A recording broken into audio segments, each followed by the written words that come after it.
अस्सलाम वालेकुम गाइस, कैसे हैं आप लोग। उम्मीद है खैरियत से होंगे और लॉकडाउन में जो है वो यकीनन बोर हो रहे होंगे, तो मैंने सोचा एक वीडियो आपके लिए ले आऊँ। 10 बिज़नेस आइडियाज़ में ऐसे लेकर आया हूँ कि अगर आपने ये बिज़नेस स्टार्ट कर लिया लॉकडाउन के बाद तो इंशाल्लाह इसमें लाजमी आपको 100% फ़ायदा होगा। तो ये जो टाइम है आपको अपने आप को प्रिपेयर करना पड़ेगा। अगर आप ने कभी भी सोचा होगा कि मैं बिज़नेस करना चाह रहा था, तो ये टाइम बहुत ज़बरदस्त टाइम है कि आप अपने आप को ग्रो कर सकते हो, प्लान कर सकते हो कि किस तरीके से आपने जो है बिज़नेस को स्टार्ट करना है जैसे ही लॉकडाउन ख़त्म होता है। तो ये टाइम है, ये फालतू काम करने का नहीं है, ये सोचने का है कि भाई अब हमने क्या करना है, क्योंकि आपको पता है कि जॉब्स के हालात क्या हो गए। अनपेड लीव्स पे सबको भेज दिया गया था। बहुत सारे जो है वो एम्प्लॉय हो गए हैं, बहुत ज़्यादा नौकरी से निकाल दिया गया उनको।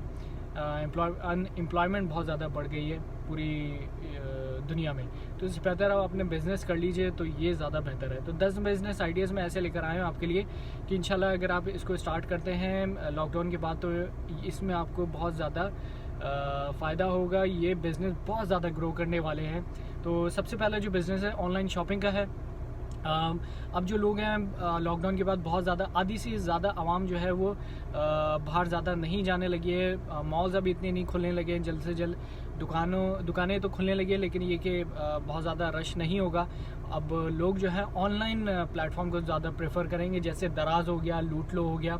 तो आपने क्या करना है, अपना कोई भी प्रोडक्ट सेलेक्ट कर लेना कि ये मैंने बेचना है, तो आप जो है वो दराज के साथ या लूट लो के साथ जो है अटैच हो सकते हैं। अपनी चीज़ें वहाँ पर उस प्लेटफॉर्म पे सेल करना चाहें तो कर सकते हैं, या फिर अपना प्लेटफॉर्म भी बना सकते हैं, अपनी एप्लीकेशन बना सकते हैं, अपनी वेबसाइट बना सकते हैं, या फेसबुक से भी आप स्टार्ट कर सकते हैं अपने पेज से, और व्हाट्सएप के थ्रू जो आप उसको प्रमोट करके सेल करना चाहें तो इस तरीके से भी ऑनलाइन शॉपिंग स्टार्ट कर सकते हैं। जैसे कपड़े हो गए, ग्रोसरी का आइटम हो गया, मोबाइल हो गए, एयर पेन से लेके एरोप्लेन, कुछ भी आप इसको सेल कर सकते हैं, वो आपकी मर्ज़ी पर है। तो ऑनलाइन आ जाएं, जितना जल्दी प्लेटफॉर्म बना ले तो बेहतर है, क्योंकि अब जो है लोग जो है ज़्यादा ऑनलाइन की तरफ जाने लगे।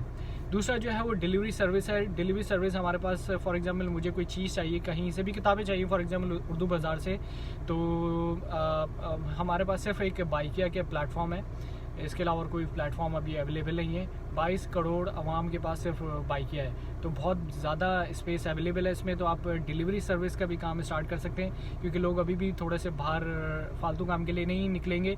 तो अगर आप इनको ये सर्विस दे देते हैं कि हम आपकी चीज़ पिक करके आपको ड्रॉप करेंगे, तो ये बहुत ज़बरदस्त एक ग्रो करने लगा है ये बिज़नेस। तो आप डिलीवरी सर्विस का भी काम स्टार्ट करना चाहें तो कर सकते हैं। तीसरी जो चीज़ है हमारी, जो मेडिकल डिपार्टमेंट है, मेडिकल आप देख रहे हैं कि अब जो है ज़्यादा लोग सड़कें बनाने से ज़्यादा, घर बनाने से ज़्यादा जो है वो मेडिकल स्टोर बनाने लगे हैं, मेडिकल की चीज़ें बनाने लगे हैं। जितनी भी फैक्ट्रीज थी जो कपड़ा वगैरह बनाती थी, अब वो मास्क बनाने लगी हैं, अब वो ग्लव्स बनाने लगी है। जितने भी केमिकल डिपार्टमेंट थे वो सैनिटाइज़र बनाने लगे। तो इस तरीके से आप भी इस फील्ड में आ सकते हैं। कोई मेडिकल स्टोर खोल सकते हैं, लेकिन एक प्रोसीजर होता है, उसको फॉलो करना पड़ेगा आपको, वो ज़्यादा कोई लेंदी नहीं है। तो मेडिकल स्टोर भी आप खोल सकते हैं, फार्मेसी जिसको कहते हैं वो खोल सकते हैं, या फिर आप मास्क बना सकते हैं, सैनिटाइज़र बना सकते हैं, जैसे ग्लव्स बना सकते हैं। क्योंकि अभी ख़त्म नहीं होने लगा, क्योंकि जो रेस्टोरेंट्स वगैरह जो है ना, वो हाइजेनिक जो चीज़ें अपने आप को कोरोना से बचाने के लिए और कस्टमर को दिखाने के लिए कि भाई हम बहुत ज़्यादा ख्याल करें, तो वो मास्क ख़रीदेंगे, ग्लव्स ख़रीदेंगे। रोज़ाना की तादाद में उनके लाखों जो है वो ग्लव्स और मास्क बिकने लगें, क्योंकि वो चाहेंगे कि हमारी डिलीवरी सर्विस ख़राब ना हो। तो वो बहुत ज़्यादा डिलीवरी गाय जो होता है उनको ज़्यादा चीज़ें प्रोवाइड करेंगे, मास्क हो गए, ग्लव्स हो गए। तो ये अभी ख़त्म नहीं होने लगा है बिज़नेस, और ये समझो कि हमारी ज़िंदगी का एक हिस्सा बन गया है। मास्क हो गया, ग्लव्स हो गए, सैनिटाइज़र हो गया। लोगों को समझ में आ गया कि भाई इस तरीके से बचा जा सकता है किसी भी बीमारी से, चाहे वो कोरोना या किसी और भी बीमारी हो। तो इस तरीके से ये भी मेडिकल डिपार्टमेंट, मेडिकल आइटम्स या मेडिकल स्टोर्स वगैरह जो है बहुत ज़्यादा ग्रो करने लगे हैं अब ये। चौथा जो है वो पैक्ड फूड हो गया। लोग बहुत ज़्यादा डिलीवरी अब नहीं करवाएंगे, जैसे बर्गर्स हो गए, ब्रोस्ट हो गए, जो भी बाहर के खाने थे, आइटम्स थे, चाइनीज़ हो गए, ये बहुत कम मंगवाने लगे लोग।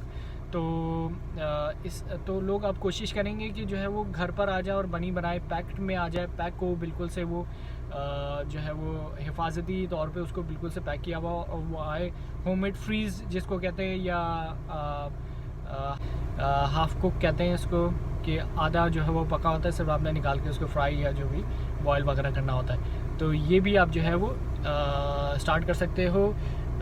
पैक जो फूड होते हैं जैसे ब्रोस्ट वगैरह हो गए या रेडीमेड बर्गर्स हो गए, चाइनीज़ आइटम्स हो गए, खाने हो गए, तो इस तरीके से ये फूड पैक का भी आप बिज़नेस कर सकते हैं। जो पांचवी चीज़ है मेरी फेवरेट है ऑनलाइन जिम, क्योंकि लॉकडाउन में लोग बैठ के बहुत ज़्यादा वज़न बढ़ा लिया है या बहुत ज़्यादा कम कर लिया है डिप्रेशन में। तो अब जो है लोग सोचने में लगे यार हमने जिम जाना है, लेकिन जिम जाएं कैसे, वहाँ पर जो है हमसे पहले कोरोना भाई बैठे हुए, तो बहुत ज़्यादा मसला हो जाएगा, क्योंकि एक ही इक्विपमेंट सब ही इस्तेमाल कर रहे होते, तो उसमें कुछ भी चांस हो सकता है, कुछ नहीं ले सकते हम चांस। तो ऑनलाइन जिमिंग प्रैक्टिस आप करवा सकते हैं। जो जिम कोचेज़ हैं हमारे, वो ऑनलाइन प्लेटफॉर्म बना सकते हैं, लोगों को ऑनलाइन स्काइप पर आकर या जूम पर आकर कोई सॉफ्टवेयर के थ्रू आकर जो है वो ऑनलाइन आप उनको क्लासेस दे सकते हैं, कैसे वज़न बढ़ाना है, कैसे कम करना है, तो आप ये घर में ही उनको सिखा सकते हैं। तो ये ऑनलाइन जिम आप जो है वो ओपन करना चाहें तो कर सकते हैं। ये छठी चीज़ थी। सातवीं जो चीज़ है ऑनलाइन एजुकेशन। अगर आप कुरान शरीफ पढ़ाते थे या मैट्रिक पढ़ाते थे, इंटर की क्लासेस देते थे या किसी भी स्किल की क्लास देते थे, मैं एग्जांपल देता हूँ कि मैं अभी जो है वो कोरोना से पहले टिकटिंग का कोर्स कर रहा था, इत्तेफाक से बंद हो गया वो। हमने सर को एडवाइस की कि सर आपके पास स्किल है तो आप ये ऑनलाइन स्टार्ट कर दीजिए। तो सर को आइडिया पसंद आया, वो आप ऑनलाइन क्लासेस देने लगे हैं, तो हमें भी ऑनलाइन मिल रही है। तो बहुत बेहतरीन हो गया ये, क्योंकि यूरोप में ऐसे ही होता था। यूरोप में ज़्यादातर जो है वो क्योंकि मैं वहाँ रहा हूँ तो मुझे आइडिया है, ऑनलाइन ज़्यादा प्रेफर करते हैं लोग पढ़ना निस्बत के क्लास में जाना। तो यहाँ पर एजुकेशन में हमारा बहुत ज़्यादा पीछे है। तो ये बहुत अच्छा टाइम है कि जो हमारे टीचर्स हैं वो ऑनलाइन प्लेटफॉर्म बना लें और ऑनलाइन वो आके एजुकेशन दिया करें, चाहे वो हमारे कारी साहब हों, मौलवी साहब हों, कुरान शरीफ पढ़ाते हैं, या फिर जो है वो कोई भी किसी किस्म की स्किल देते हैं, एजुकेशन पढ़ाते हैं, तो वो ऑनलाइन एजुकेशन स्टार्ट कर सकते हैं। अच्छा, इसके अलावा जो 8वीं जो चीज़ है वो है सैनिटाइज टनल कहलाता है। वो सैनिटाइज गेट हो गया, एक गेट नुमा बना होता है, जैसे हम मेटल डिटेक्टर गेट होता है उसी तरीके से सैनिटाइज़र गेट बनने लगे हैं। तो हर ऑफिस में वो लगने लगा है, बैंक्स में लगने लगा है, वो रेस्टोरेंट में लगने लगा है, वो छोटे से बड़े किसी भी ऑफिस में लगने लगा है। तो अगर आप आपके पास स्किल है कि आप उसको जो है वो बना सकते हो टनल्स को, तो जो है वो आप बना लो। तो इसमें भी बहुत ज़बरदस्त फ़ायदा होगा, क्योंकि बहुत बड़ी ह्यूज मार्केट अवेलेबल है कि हम ऑफिसेज़ वगैरह में जो है वो उसको हम कहीं पे भी रेस्टोरेंट्स और ऑफिसेज़ में लगा सकते हैं और उसको सेल कर सकते हैं। क्योंकि कुछ कंपनीज़ है जो बनाने लगी है, तो आप भी इसमें एंटर होना चाहो तो हो सकते हो। अच्छा, जो नवी जो चीज़ है वो बार्बर शॉप, जो हमारे नाई साहब हैं उनकी दुकानें नहीं खुल रही हैं। मैंने भी ट्राई किया 1-2 दफ़ा बाल काटने के लिए, लेकिन हिम्मत नहीं हुई मेरी कि ख़राब ना कट जाएँ, क्योंकि जो मेरी बाल है मेरी ज़िंदगी की तरीके से है बिल्कुल।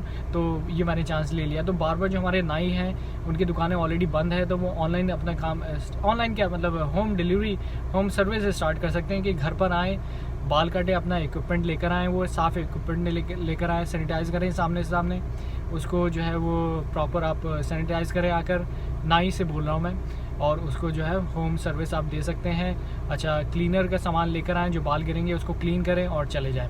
तो ये सबसे अच्छा बिज़नेस जो है होने लगा है, क्योंकि नाई के लिए ख़ास तौर पे मेरी एडवाइस है, क्योंकि लोग अभी आपके पास ज़्यादा नहीं आने लगे, तो बेहतर है आपके पास लोग नहीं आ रहे तो आप जो है वो लोगों के पास पहुँच जाए, अपने कस्टमर्स के पास पहुँच जाए।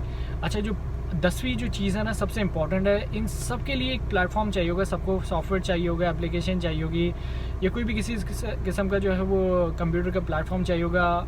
तो आईटी डिपार्टमेंट अभी बहुत ज़्यादा ग्रो करने लगे हैं, बहुत ज़्यादा लोग जो है वो सॉफ्टवेयर्स बनाने लगे हैं, बहुत ज़्यादा एप्लीकेशंस बनाने लगे हैं, बहुत ज़्यादा वेबसाइट्स बनाने लगे हैं, क्योंकि जितने भी बिजनेसेस हैं वो कोशिश करेंगे अब वो ऑनलाइन आ जाए। तो आईटी के जो फील्ड के बंदे हैं वो कोशिश करें कि हर बिज़नेस के पास जाएं और बोले कि भाई सर आपके पास कस्टमर अभी नहीं आने लगा, हम आपको प्लेटफॉर्म बना के देते हैं कि कस्टमर से आप ईज़िली कनेक्ट हो जाएँ।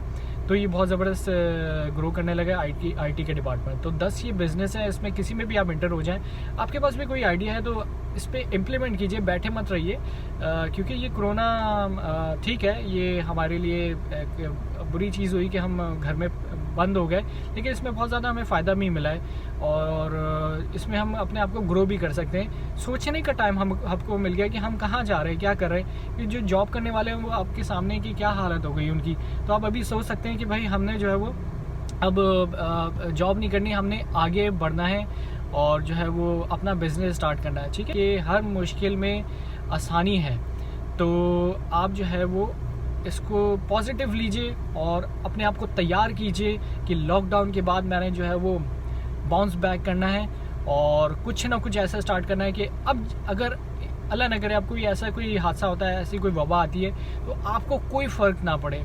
तो जो है वो इसके लिए बिल्कुल से आप तैयार हो जाएं, प्लान कर लीजिए कि भाई लॉकडाउन ख़त्म हो रहा है, मैंने ये करना है और इस पे मैंने और अटल रहना है, मतलब 100% छोड़ना नहीं है, चीज़ को करके रहना है। क्योंकि आपको पता है कि 2008 में भी ये क्राइसिस आए थे, फिर 17 में भी मार्केट गिरी हुई थी और अब 2020 में भी गिर गए। तो हर 3 साल में या 5 साल के अंदर ही कुछ ना कुछ क्राइसिस आते ही आते हैं, या पूरी हिस्ट्री उठा के आप देख लीजिए तो 3 साल से 5 साल के अंदर कुछ ना कुछ मौजूद हुआ है, आया ही आया है। तो इससे पहले अल्लाह न करे और कोई 3 साल 5 साल बाद दोबारा कुछ आए और हम दोबारा हमारी हालत ये हो जाए। तो अभी से सोचिए और अपनी हालत को बेहतर कीजिए। उम्मीद है इस वीडियो से आपको फ़ायदा होगा, तो लाइक कर दीजिए और चैनल को सब्सक्राइब कर दीजिएगा। बड़ी मेहरबानी। अलविदा।